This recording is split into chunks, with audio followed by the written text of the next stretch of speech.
ஆம்பூர் அருகே அரசு மதுபான கடையை அகற்றக்கோரி 50க்கும் மேற்பட்ட பொதுமக்கள் போராட்டத்தில் ஈடுபட்டதால் பரபரப்பு ஏற்பட்டது.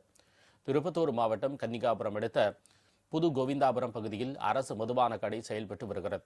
ரயில்வே சுரங்கப்பாதை வழியில் மதுபான பிரியர்கள் அமர்ந்து மது அருந்துகின்றனர். இதனால் பள்ளி கல்லூரிகளுக்கு சென்று வரும் பெண்கள் மற்றும் மாணவிகளுக்கு அச்சுறுத்தல் ஏற்படுத்துவதாக 50க்கும் மேற்பட்ட பொதுமக்கள் மதுபான கடையை முற்றுகையிட்டு போராட்டத்தில் ஈடுபட்டனர். தகவல் அறிந்து சம்பவ இடத்திற்கு வந்த போலீசார் பொதுமக்களுடன் பேச்சுவார்த்தை நடத்தியதைத் தொடர்ந்து போராட்டம் கைவிடப்பட்டது. இப்போ ஒரு 6-7 மாசமா ரொம்ப டார்ச்சர் தாங்க முடியல. ஒயின் ஷாப்ல ஜனங்க ஜாஸ்தி வராங்க போறாங்க. எங்க லேடிஸால இருக்க முடியல. ரொம்ப அனாவசியமா பேசுறாங்க. கும்பலா உட்காந்து குடிக்கிறாங்க.